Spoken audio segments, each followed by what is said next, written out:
नमस्कार, मार्केट पंचनामा में आप सभी का स्वागत है। मैं हूं सुमित और भारतीय बाजारों में हफ्ते का पहला कारोबारी सत्र थोड़ा सा दबाव भरा रहा, जहां पर शुरुआत तो अच्छी हुई और निफ्टी बैंक ने करीब 10,000 का जो 25,000 का जो लेवल उसे पार भी किया, लेकिन उसके बाद ऊपरी हिस्सों में बिकवाली आते हुए दिखाई पड़ी और मार्केट्स में हायर लेवल से करीब 800 अंकों की बिकवाली निफ्टी बैंक में रही। सेंसेक्स निफ्टी दोनों में ही तेज बिकवाली आते हुए दिखाई पड़ी। मेजर इंपैक्ट जो रहा आज रहा मिड कैप शेयरों पर, स्मॉल कैप शेयरों पर, यहाँ पर ज्यादा इंपैक्ट आता हुआ दिखाई पड़ा। कई सारे ट्रिगर, पहला तो बैंक्स के लिए जो शुरुआत होती है कि आगे चल के मॉरेटोरियम नहीं होगा, उसका इंपैक्ट रिटेल साइड पर या फिर स्पेंडिंग साइड पे काउंट किया जा रहा है। दूसरा, चाइना के साथ स्टैंड ऑफ कुछ खबरें और उसका इंपैक्ट है। तीसरा, मार्जिन के ट्रिगर्स को लेकर जो नए नियम आ रहे हैं जो कल से लागू हो रहे हैं, इनको भी मार्केट एक रीजन मान रहा है। तो ऐसे मल्टीपल ट्रिगर्स के आधार पर आज भारतीय बाजारों में बिकवाली आते हुए दिखाई पड़ी। तो ओवरऑल मार्केट्स में मेजर एक सेल ऑफ का प्रेशर रहा और वो सेल ऑफ का प्रेशर एक्सटेंड हुआ तमाम सेक्टर्स पे भी, जो कि आज लाल निशान के अंदर बंद होते हुए दिखाई पड़े। कोई भी ऐसा सेक्टर नहीं था जो कि हरे निशान में हो और major sell off auto, banking, pharmaceutical जैसे स्टॉक्स के अंदर आती हुई दिखाई पड़ी। एडवांस डिक्लाइन की साइड से भी आपको ब्रॉडर मार्केट में जो ज्यादा सेलिंग है वो देखने को मिलेगी। इंडिया विक्स भी 27-28% के आसपास एक जंप इसीलिए दिखा रहा था कि मार्केट में एकाएक अनसर्टेनिटी जो है वो बढ़ते हुए दिखाई पड़ी।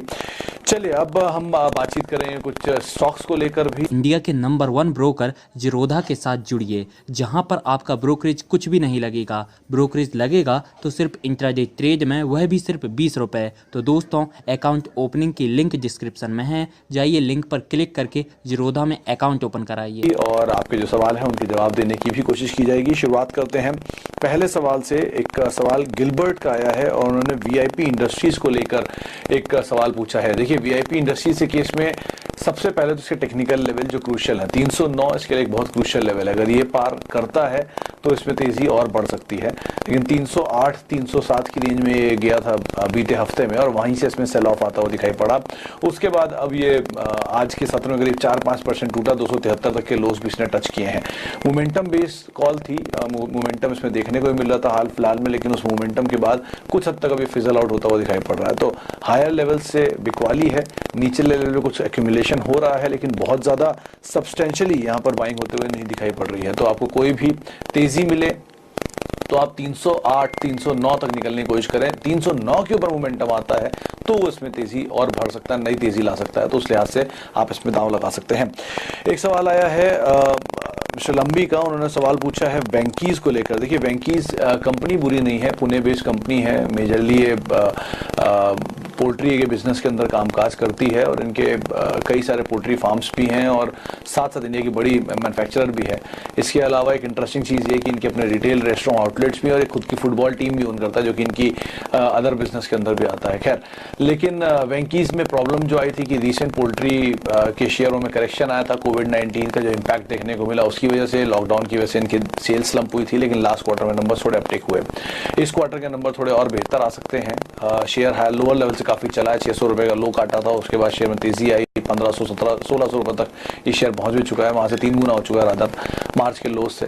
तो अगर आपने लोअर लेवल पे लिया है तो आप होल्ड कर सकते हैं, आपने हायर लेवल पे लिया है, आप कोई भी तेजी मिले तो आप एक बार को निकल सकते हैं और लोअर लेवल्स का वेट कर सकते हैं। नंबर्स को आप ध्यान रखें, कंपनी में बुराई नहीं है, कंपनी अच्छी है, पुराने एस्टीम्ड ग्रुप की ये कंपनी है, तो आप उस लिहाज से अगर लॉन्ग टर्म होल्डिंग रखना चाहते हैं तो भी इसमें कोई खास दिक्कत नहीं है। लेकिन जिस तरह की ट्रबल्स आते हैं, खासतौर से हर पैंडेमिक में इनका ही नाम आ जाता है, तो उस लिहाज से एक दिक्कत हो सकती है।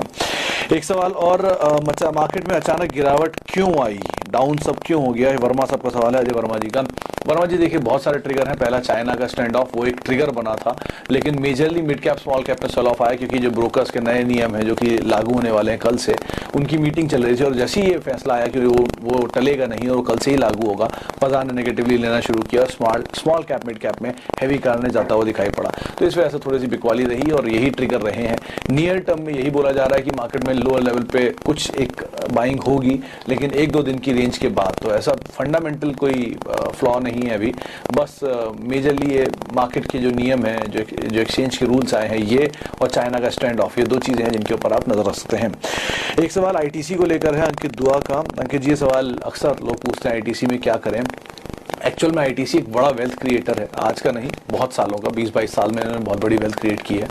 लेकिन नियर टर्म में अगर आप इसमें कुछ पैसा बनाने की सोच रहे हैं तो बहुत स्लो मूवर है, बहुत ज़्यादा इसमें बज़ नहीं आएगा। हाँ, 4 तारीख की जो है उसके ऊपर आप नज़र रखें।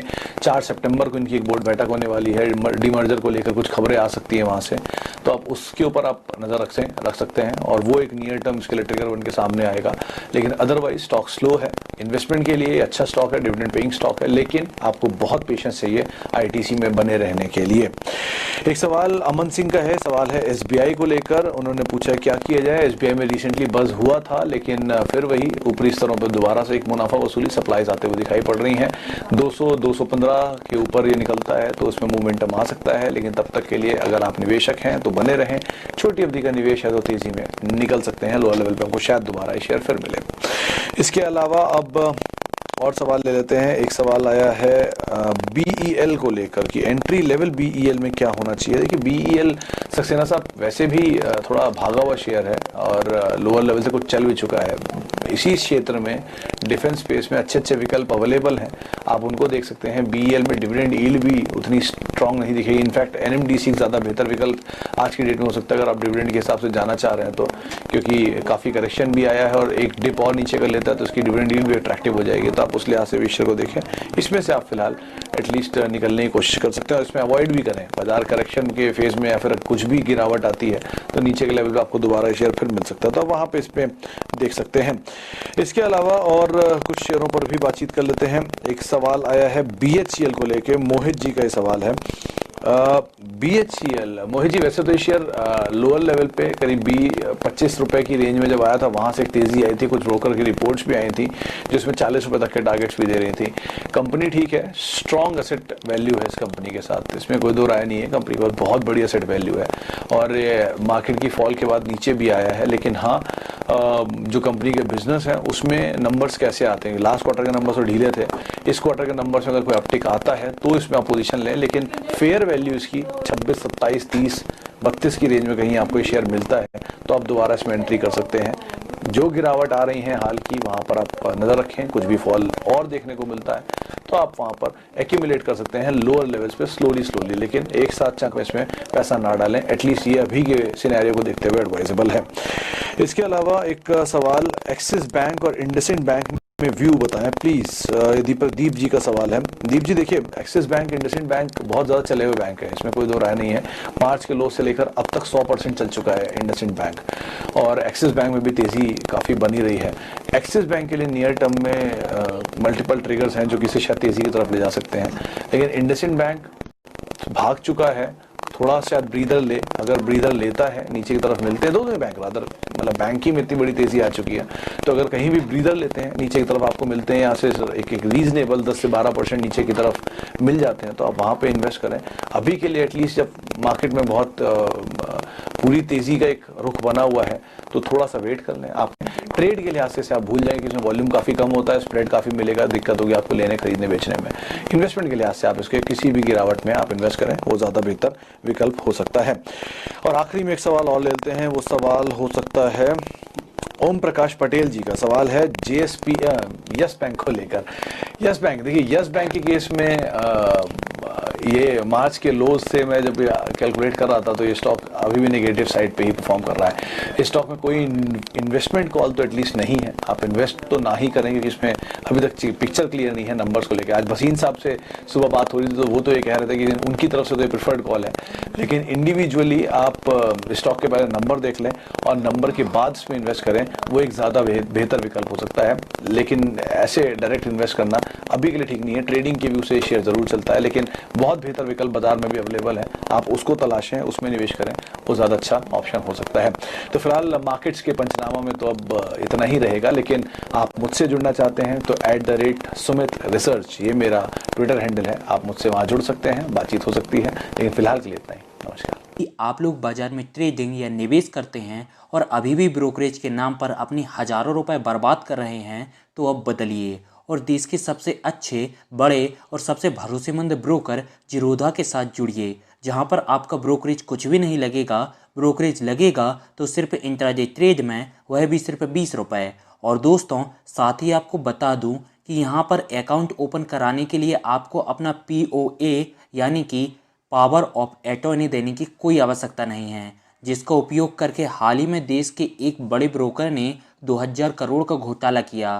तो दोस्तों, अकाउंट ओपनिंग की लिंक डिस्क्रिप्शन में है, जाइए और लिंक पर क्लिक करके ज़ीरोधा में अपना अकाउंट ओपन कराइए।